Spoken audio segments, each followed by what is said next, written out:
Boa tarde, galera. Conforme nós havíamos conversado, hoje segue a nossa revisão 2. Hoje nós vamos falar um pouquinho sobre a primeira lei de Ohm. Na última aula, nós falamos sobre a lei de Coulomb. O vídeo está postado lá no Facebook. Por favor, acompanhem, dê uma olhada e eu estou à disposição tanto no WhatsApp, no e-mail ou no próprio Facebook para tirar as dúvidas de vocês. Bom, primeira lei de Ohm. Antes de nós falarmos ou entrarmos nessa questão, nós vamos falar primeiro sobre alguns conceitos. O primeiro conceito é sobre fonte de tensão elétrica, ou simplesmente fonte de tensão. Existem basicamente dois tipos de fonte de tensão. Primeiramente, nós vamos falar sobre a fonte de tensão em corrente contínua, fonte CC ou fonte DC. CC de corrente contínua e DC de direct current. O que é uma fonte CC? É aquela que é constante ao longo do tempo. Aqui eu tenho um gráfico onde eu estou representando os valores da magnitude de tensão, o valor de tensão em módulo, e aqui no eixo das abscissas, o eixo do tempo. Então vocês podem ver que a fonte ela é constante ao longo do tempo. Uma fonte ideal de tensão, ela tem esse comportamento, ok? Pessoas, se eu fizer uma analogia, ao ligar uma lâmpada, por exemplo, o que vai acontecer? Se eu pegar e conectar uma fonte de corrente contínua, por exemplo, uma bateria, uma pilha, a própria bateria do carro de vocês, a uma lâmpada, nesse instante aqui inicial, ou no instante zero, que eu acionar a bateria sobre a lâmpada, essa lâmpada aqui ela já vai acender com o seu brilho máximo. Ok?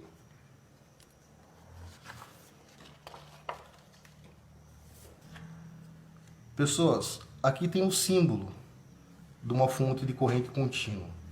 Então essa aqui é a minha simbologia.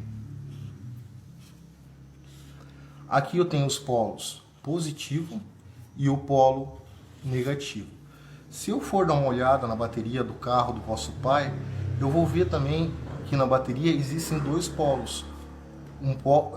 Um dos polos é representado por vermelho e o outro geralmente preto. Nada mais são do que esses polos, o positivo e o negativo. Ok. O polo positivo.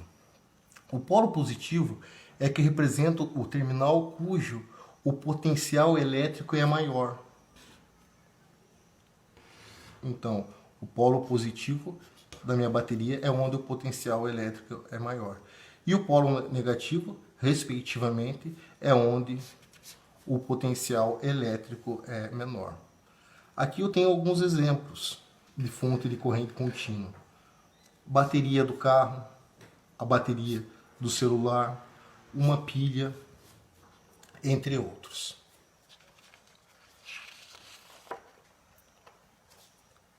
Pessoas, aqui eu quero fazer uma analogia com vocês sobre a função de uma fonte. Essa analogia que eu faço com vocês é com o manômetro. O que é um manômetro, galera? O manômetro é um dispositivo utilizado na mecânica, também na engenharia civil, para medir nível. O manômetro nada mais é do que um tubo. Posso fazer uma analogia como sendo uma mangueira transparente. Eu vou pegar essa mangueira, eu vou colocá-la nessa posição de tubo em U e vou preencher essa mangueira com um líquido com uma determinada cor que possa ser visível. Ok.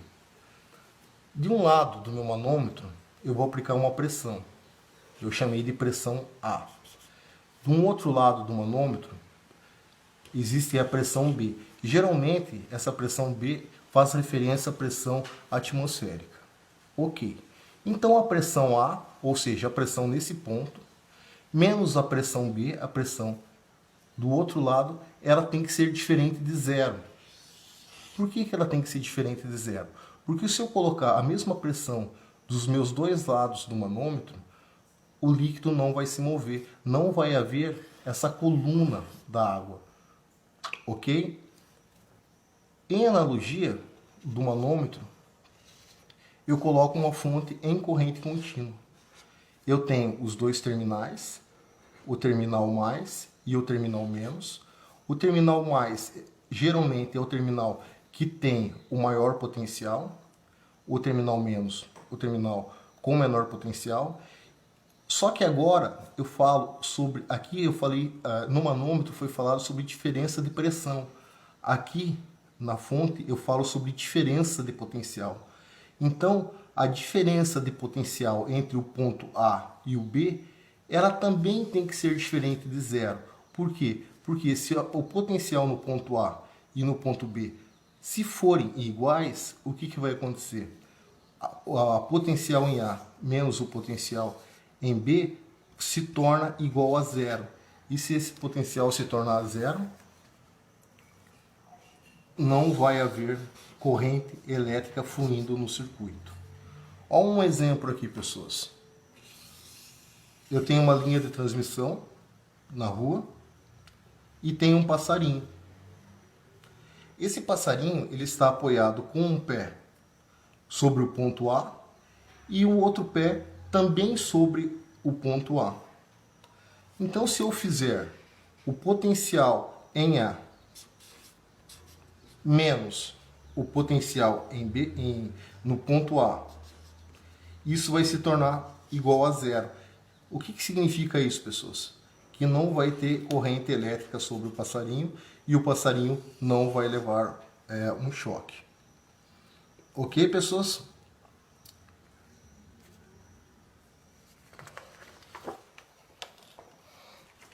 Continuando, agora eu vou falar sobre a nossa fonte de tensão em corrente alternada, fonte de tensão CA ou fonte de tensão AC.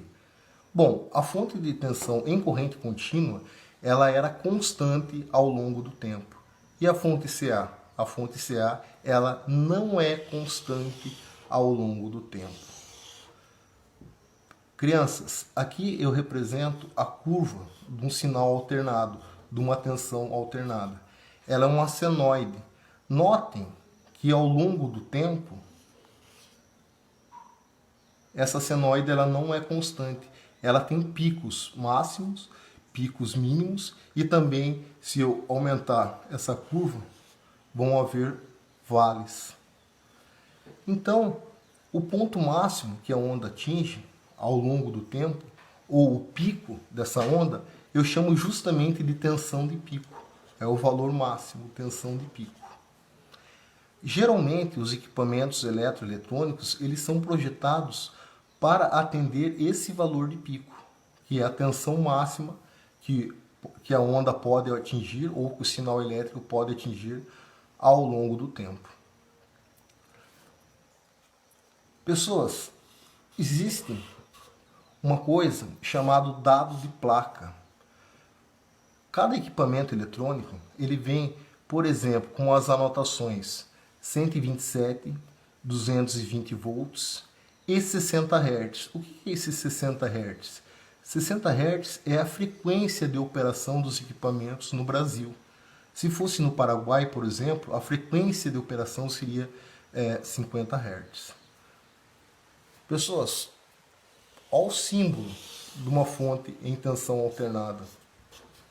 Aqui eu represento também as polaridades, mais e menos. Pessoas, vamos imaginar comigo a seguinte situação.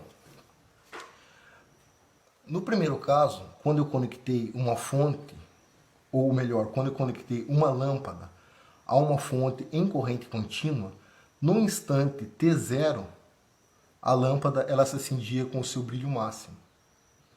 Vamos observar o que acontece quando eu conecto a mesma lâmpada em um sinal em corrente alternada. Vocês conseguem identificar junto comigo que ao longo do tempo, aqui é um gráfico de tensão em função do tempo, ao longo do tempo o valor de tensão ele vai mudando.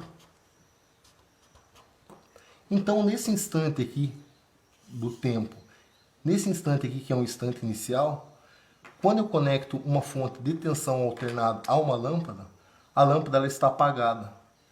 Com o passar do tempo, a lâmpada ela começa a aumentar o seu brilho. Vai aumentando o brilho. Quando chegar exatamente a esse ponto aqui, que eu chamo de V de pico, a lâmpada ela está com o seu brilho máximo. A partir desse instante, a lâmpada começa a diminuir o seu brilho. Quando chega nesse instante aqui do tempo, a lâmpada está completamente apagada. Então, eu posso dizer que uma lâmpada, quando conectada a uma fonte de tensão alternada, ela fica acendendo e apagando. Porém, numa velocidade tão grande que não é perceptível aos nossos olhos. Eu gostaria de falar com vocês também sobre esse conceito de período. O que vem a ser o período? O período é o inverso da frequência, ou seja, a onda nasce nesse ponto, aqui eu tenho uma onda senoidal, ela nasce nesse ponto, ela vai ao seu pico máximo, retorna a zero, vai ao seu pico máximo, menos Vπ, e retorna a zero. A partir desse ponto aqui, a onda ela começa a se repetir. Então, o meu primeiro período é esse aqui. Por quê? Porque aqui, a partir de agora, a onda começa a se repetir. Então, eu posso dizer que o conceito de frequências é o número de aparições por segundo, ou o número de ciclos por segundo. Como é que eu faço para calcular a frequência? A frequência é inversamente proporcional ao período, ou o período é inversamente proporcional à frequência. Então, o período é igual a 1 sobre a frequência. Qual é a frequência de operação no Brasil? 60 Hz. 1 dividido por 60 vai ser igual a 16,66 milissegundos. Isso significa o quê? Que daqui até aqui a onda demora 16,66 milissegundos para ocorrer esse fenômeno. Ou seja, a lâmpada ela acende,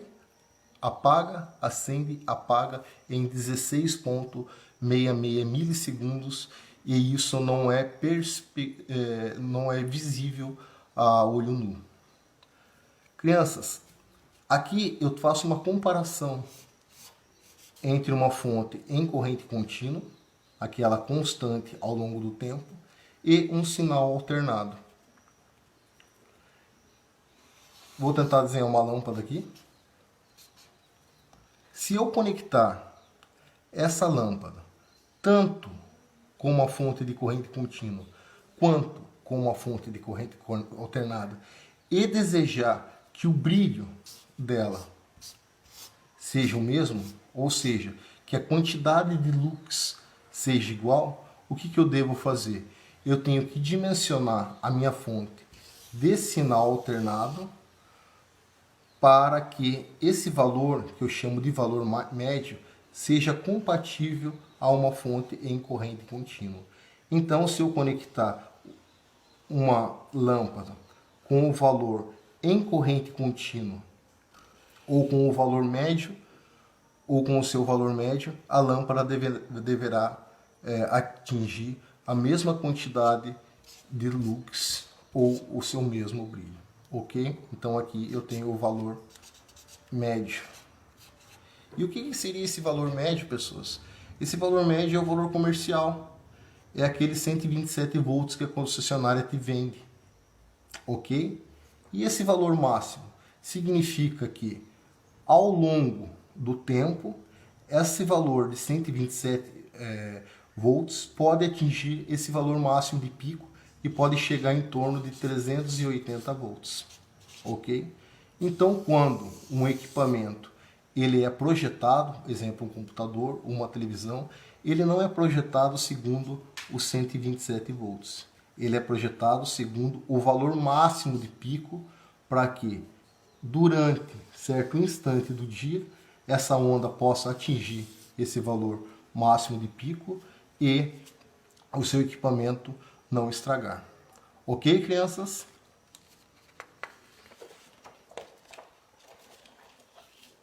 Continuando a nossa aula sobre a primeira lei de Ohm, aqui eu vou falar com vocês um pouquinho sobre o conceito de corrente elétrica, ou o conceito sobre a corrente elétrica na unidade de ampere. Então, o que é corrente elétrica? Ela é definida pelo movimento ordenado dos elétrons. Aqui eu tenho um fio condutor. Esse fio condutor e todos os materiais na natureza, eles são constituídos por átomos. Ao redor dos átomos existem níveis de energias aonde estão dispostos os elétrons. E o movimento desses elétrons nos define o que vem a ser corrente elétrica. Uma outra definição de corrente elétrica, nós estudamos um pouquinho na primeira aula, é a variação de cargas elétricas na unidade de Coulomb. Lembre de assistir lá o primeiro vídeo. Então, na unidade de Coulomb, dividido pela variação do tempo. Então, o que vem a ser corrente elétrica? É a quantidade de cargas que passa pela seção transversal de um condutor em um determinado tempo. Ok?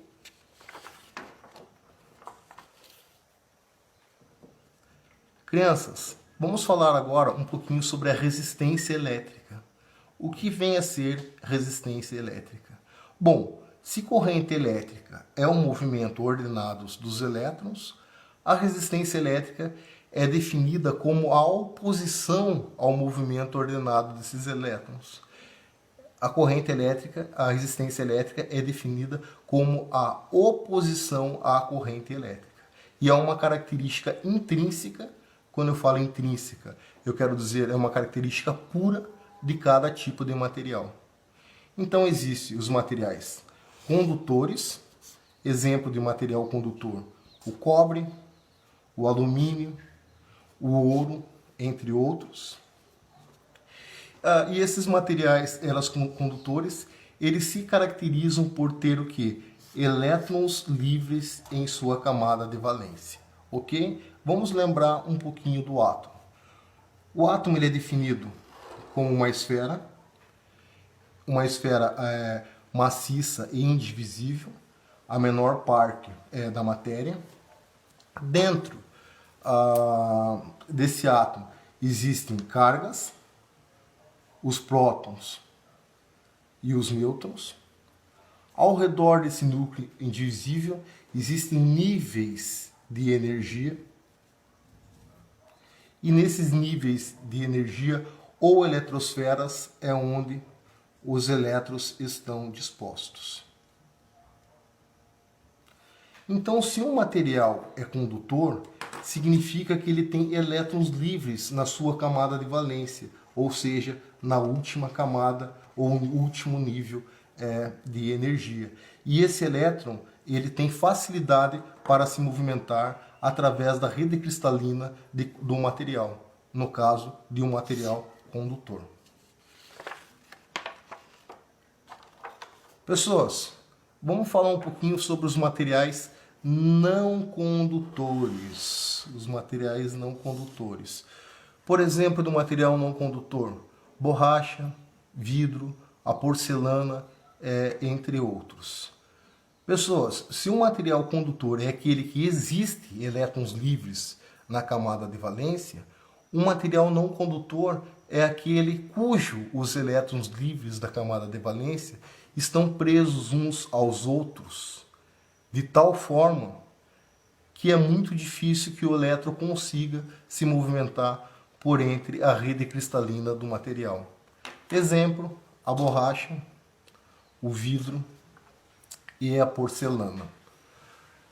Ainda continuando falar sobre os materiais não condutores, a pergunta chave é: pessoas, existe um material não condutor ideal? A pergunta não tem resposta. A resposta dessa pergunta é não. Ok? Por que não, professor? Vamos imaginar comigo aqui uma nuvem Essa nuvem aqui, ela está carregada de elétrons. E aqui vamos imaginar a nossa Terra, carregadas, por exemplo, de cargas positivas. Entre a nuvem e a Terra, o que existe? Existe um isolante, que é o próprio ar, que é um dielétrico. Ok. Mas se em um determinado instante eu aumentar a diferença de potencial entre as nuvens e a Terra, o que vai ocorrer? Vai haver o rompimento do ar, que é o dielétrico, e a formação de raio. Ok?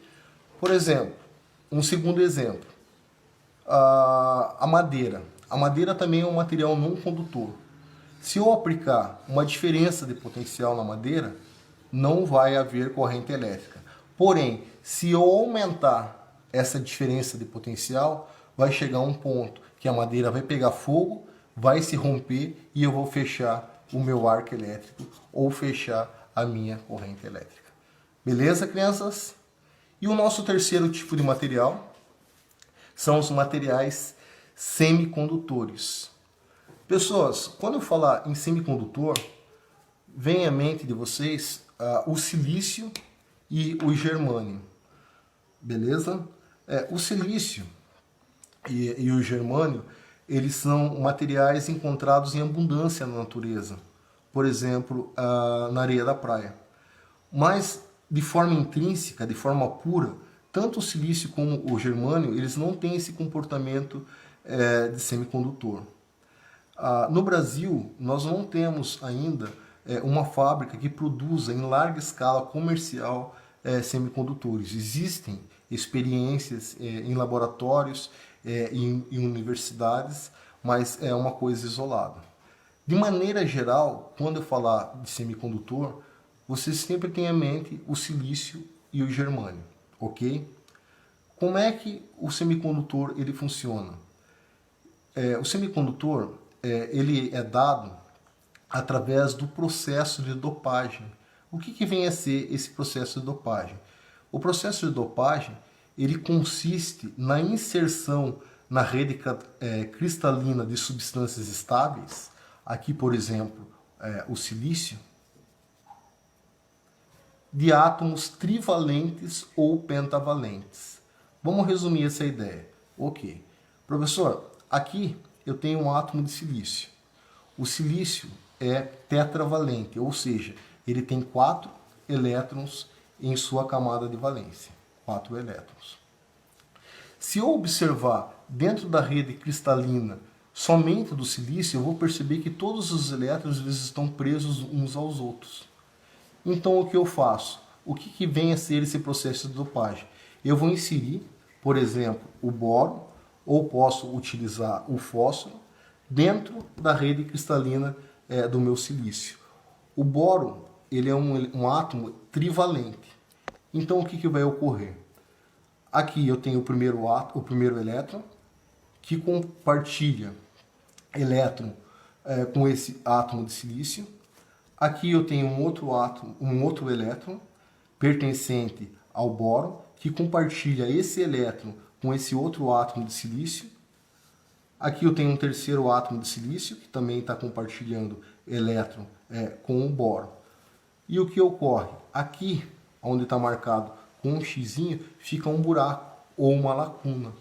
Se fica um buraco ou uma lacuna, significa que esse elétron aqui, desse átomo de silício, ele é um elétron livre. Então esse elétron ele pode se tornar apto a percorrer toda a rede cristalina desse material. Dessa forma, ele pode percorrer e se tornar um material condutor. Pessoas, vamos fazer uma analogia de um material semicondutor, por exemplo, com um interruptor de uma lâmpada. Se vocês forem observar, o interruptor de uma lâmpada nada mais é do que uma chave. Ela tem 2 estados, o estado ligado e o estado de bloqueio. No estado ligado a lâmpada acende, óbvio, no estado de bloqueio a lâmpada apaga. Aqui também.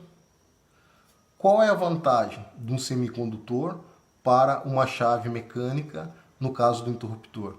A chave mecânica, existe fadiga mecânica. Você abre, fecha, você vai comprometendo o material ao longo do tempo e isso pode vir a quebrar. Ainda mais, cada vez que você abre e fecha esse interruptor, você abre um arco elétrico. E esse arco elétrico ele compromete o material. E o semicondutor? O semicondutor ele tem característica intermediária entre o material condutor e não condutor, funcionando exatamente da mesma forma do que uma chave mecânica. Porém, aqui nos semicondutores não há desgaste do material. Então, o nível de confiabilidade de se trabalhar com uma chave semicondutora é muito maior do que se trabalhar com a chave mecânica. Uma outra característica dos semicondutores é que com o semicondutor você tem níveis ou velocidade de fechamento e interrupção muito maior do que utilizando chaves mecânicas. Ok, pessoas? Seguindo com a nossa aulinha, eu venho falar para vocês justamente da primeira lei de Ohm. O que é a primeira lei de Ohm? A primeira lei de Ohm, ela relaciona tensão, resistência elétrica e corrente elétrica. Então aqui, tensão, resistência elétrica e corrente elétrica. Ok. A primeira lei de Ohm nos diz o quê? Que a diferença de potencial ou que a tensão aplicada entre dois pontos, lembrem, é necessário que haja diferença de potencial entre dois pontos para ocorrer a corrente elétrica. Então, a diferença de potencial entre dois pontos é diretamente proporcional à resistência elétrica, que é uma característica intrínseca do material, que está relacionada à oposição à passagem de elétrons, vezes a corrente elétrica. Então, primeira lei de Ohm, U é igual a R vezes I. Vamos ver algumas unidades. Unidade da diferença de potencial, da tensão. Quem é? É o volts. Volts. Eu represento por V. A resistência elétrica. Olha lá, resistência elétrica. Qual é a unidade? É o próprio Ohm. Ó, a letra que representa é o ômega. E a corrente elétrica é o ampere, representado por A. Ok, crianças? Logo, se U é igual a RI, eu consigo isolar o meu I na equação, passo o R dividindo para o outro lado, vai ficar aqui I é igual a R vezes U. Perdão, I é igual a U dividido por R. Vamos fazer uma analogia com essa equação I é igual a U dividido por R com uma torneira. Ok? Vamos imaginar que esse I aqui é a água. E esse R aqui é a própria resistência da torneira. Isso significa o quê? Se eu apertar a minha torneira ou apertar o meu registro, a minha corrente elétrica vai ficar maior ou menor. Ou seja, eu estou aumentando a minha resistência da torneira. Se eu aumentar a resistência da minha torneira, a corrente elétrica vai ficar menor. Por quê? Porque o fluxo de água é menor. E se eu abrir a minha torneira? Se eu abrir a minha torneira, eu vou estar diminuindo a minha resistência elétrica e, em consequência, o fluxo de água vai ser maior e a minha corrente elétrica também vai ser maior. Então, I é igual a U dividido por R. Eu posso dizer o quê? Que a minha resistência elétrica ela é inversamente proporcional à minha corrente. Ou seja, quanto maior a minha resistência, menor a minha corrente.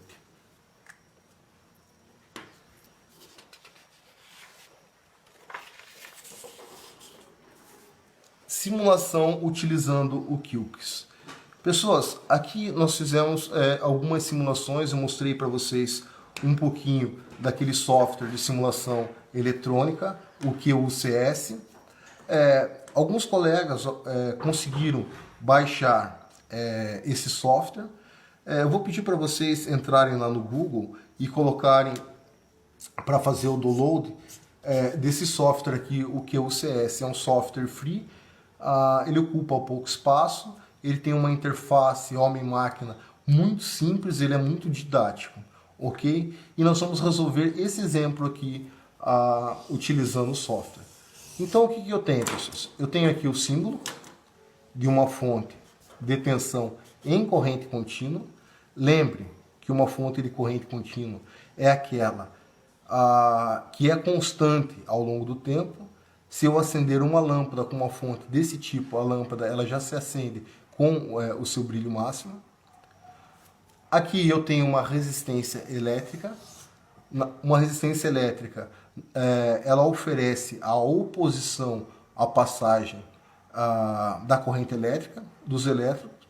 E aqui eu tenho um amperímetro. Esse amperímetro aqui ele está conectado em série com o meu circuito, e o objetivo desse amperímetro é justamente calcular o valor da corrente elétrica que circula pelo meu circuito. Notem, pessoas, que o que está acontecendo? Aqui eu tenho o terminal mais da minha bateria. Então, o terminal mais está aqui. Aqui eu tenho o terminal menos da minha bateria. É o mesmo fio. Então, o terminal menos também está aqui. O que está ocorrendo? Eu estou aplicando uma diferença de potencial entre esse ponto e esse ponto. Olha aqui, ó, uma diferença de potencial.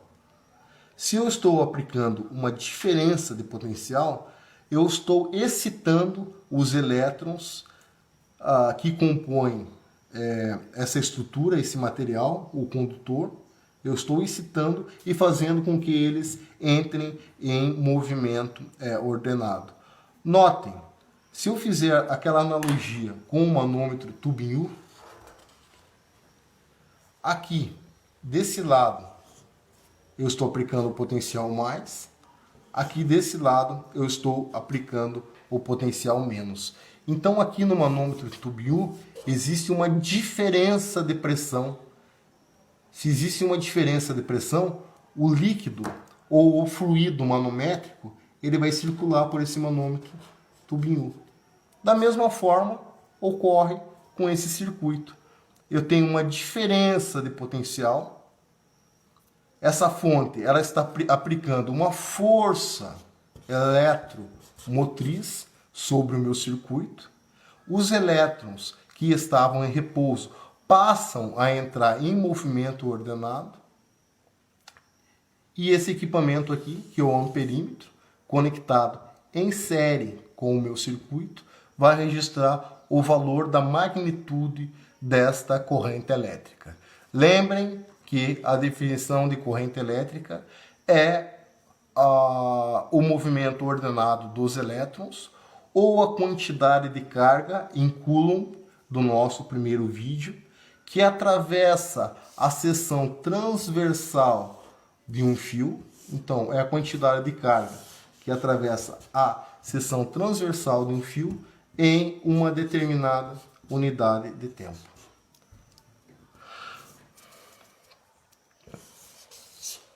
Utilizando um pouquinho da matemática para falarmos sobre esse mesmo exercício, eu vou utilizar a primeira lei de Ohm. U é igual a R vezes I. Logo, eu sei que a corrente elétrica ela é inversamente proporcional à minha resistência elétrica. Eu só isolei o I aqui na minha equação. Passei o R para o outro lado. Então, I é igual a U sobre R.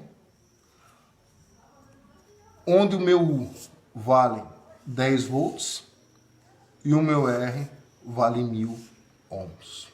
Logo, a corrente elétrica vai ser 10 dividido por 1000, que é igual a 0,01 ampere, ou andando 3 casas com a vírgula, 1, 2, 3 casas, a corrente elétrica que circula por esse circuito é igual a 10 miliamperes. Ok, crianças? Então, continue conosco nesse vídeo. Eu vou fazer uma pequena interrupção aqui, mas nós vamos montar juntos esse mesmo circuito no simulador eletrônico que é o UCS. Boa tarde, galera. Vamos continuar a nossa aula com alguns exercícios utilizando simuladores eletrônicos. O nosso primeiro simulador é um simulador da PET, Simulações Interativas. Então o que eu vou ter? Eu tenho duas cargas, a carga Q1 e a carga Q2. Elas estão dispostas sobre uma escala graduada, de 0 a 10 centímetros. Crianças, lembrem que quando nós formos fazer o exercício utilizando a equação, a lei de Coulomb, nós temos que transformar essa distância de centímetros para metros, ok? Então eu vou fixar a carga Q1 no ponto 2, ou seja, no ponto 2 centímetros, e a carga Q2 eu vou fixá-la no ponto 9 centímetros. Então o que vai acontecer? Eu tenho nesse caso duas cargas interagindo, a carga Q1 e a carga Q2. Elas estão separadas numa escala graduada por 7 centímetros, 9 menos 2 7, e a intenção desse software é calcular a força de interação entre as cargas.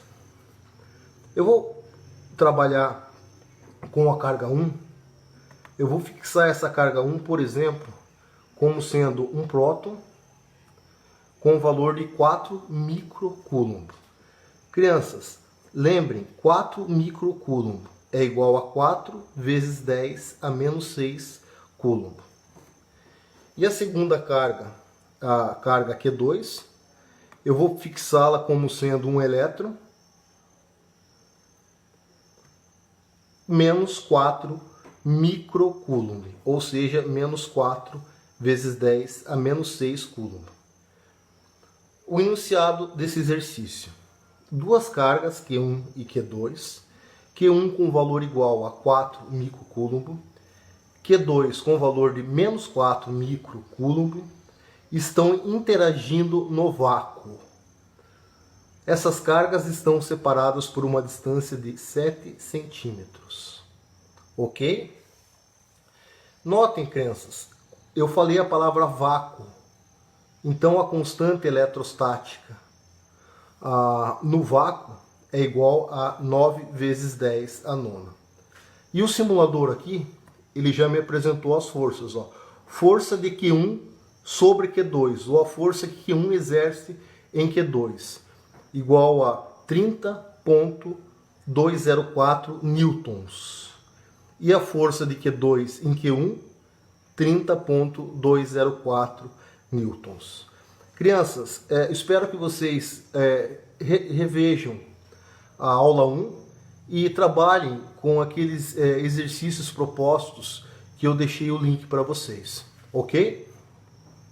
Seguindo a nossa aula de simulação, eu vou apresentar para vocês aqui um software de simulação eletrônica.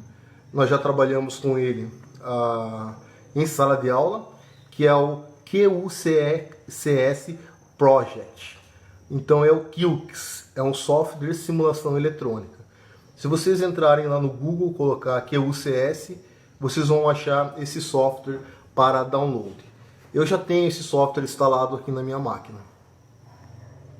Ok? Então, eu vou montar o mesmo projeto ou o mesmo exercício que foi resolvido na última parte da nossa segunda aula. Ok? Aqui está a interface, a área de trabalho do QUCS. É uma interface bem didática, muito fácil de utilizar. É um software grátis e ele é um software relativamente pequeno e apresenta versões para estudante, ok? Então eu venho aqui em componentes, eu tenho 3 janelas, componentes, conteúdos e projetos. Eu vou abrir primeiro componentes, eu vou lá em componentes soltos, olha lá, componentes soltos, e vou pegar um resistor US e arrastar para a minha área de trabalho. Seguindo, eu vou na mesma janela, na mesma aba, seleciono fontes. Nós estamos trabalhando com fonte em corrente contínua, então é fonte de tensão CC de corrente contínua. Dou um clique sobre ela e também trago para a minha área de trabalho. Feito isso, eu vou fechar o meu circuito. No tubar aqui em cima vai aparecer a linha. Vou conectar os pontos, dou um clique sobre o ponto, arrasto, um outro clique e fecho o meu circuito. Ok. Seguindo, eu vou trocar os valores dos componentes. Simplesmente eu dou 2 cliques sobre a fonte, vou apertar ESC para terminar a seleção. 2 cliques. A fonte de tensão no nosso exercício tinha um valor igual a 10 volts. Aplicar OK. O resistor do nosso exercício tinha um valor igual a 1 kΩ, que é a mesma coisa que 1000 ohm. Aplicar OK. Crianças, lembrem, o K é um prefixo de 1000. Por isso que quando nós falamos eu quero 1 kg, na verdade eu estou dizendo que eu quero 1000 gramas. Ok, crianças? E a intenção desse nosso exercício era calcular a corrente elétrica através desse circuito. Para isso, eu vou pegar uma ponteira, vou aqui na janela, vou selecionar ponteira, vou pegar uma ponteira de corrente, arrastar para a minha área de trabalho. Essa minha ponteira de corrente é o amperímetro. Vou apertar o ESC para tirar a seleção novamente. Dou 2 cliques. Aparece nome PR1, de ponteira 1. Então eu vou colocar aqui amperímetro. Crianças, não usem acento. Aplicar, OK. Tá lá. Seleciono o amperímetro. Vou rotacionar. Vou rotacioná-lo aqui. OK. E vou inserir esse amperímetro em série ao meu circuito. Dou um clique sobre ele. Insere sobre o meu circuito. Tá lá. OK. Qual é a intenção? A intenção desse instrumento, do amperímetro, conectado em série ao circuito, é registrar o valor da magnitude de corrente através dele. Seguindo, eu vou partir para a simulação. Volto na janelinha. Simulações.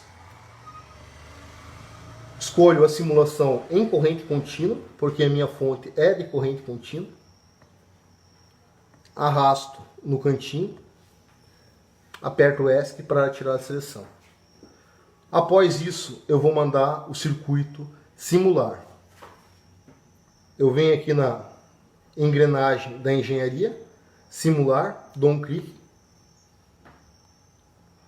O software vai pedir que eu salve o projeto.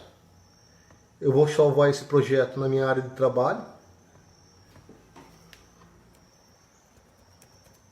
Anderson, área de trabalho, salvei, rodou, ele mudou de tela, ele caiu para uma tela .dpl. Eu simplesmente vou voltar para a minha tela original. Está lá o circuito. O circuito já está simulado. Agora o que eu devo fazer? Eu devo exibir o valor da corrente. Para isso eu vou pegar uma tabela, arrasto na minha área de trabalho. Pessoas, vejam que o nome que eu dei para o instrumento que mede corrente elétrica foi amperímetro. Então, eu vou selecionar amperímetro. 2 cliques, apareceu do outro lado, aplicar OK. Olha lá, crianças, 0,01 ampere, que é a mesma coisa que 10 amperes. Então, o nosso exercício bateu. Ok, galera? Pessoas, eu vou pedir para vocês que sempre fiquem me acompanhando nas redes sociais. Mais uma vez, eu optei em utilizar uma página pessoal, porque não é uma coisa ainda oficial do Instituto Federal, mas espero que vocês me acompanhem e façam um bom proveito daquele tempo chato que vocês ficam em casa sem fazer nada. Então vamos acompanhando o professor Anderson nas redes sociais. E você que não é da comunidade ifiana, você que não é do Instituto, essa é a nossa segunda aula. Você também pode estar nos acompanhando nesse projeto, nessas aulas e aprendendo um pouquinho da elétrica. Essas aulas são aulas iniciais da eletricidade básica, do curso de mecatrônica, mas ao decorrer do curso nós vamos começar a aumentar o nível e vai surgir bastante coisas bem interessantes. Então fique conosco, um grande abraço do professor Anderson, até a semana que vem, um grande abraço, tchau!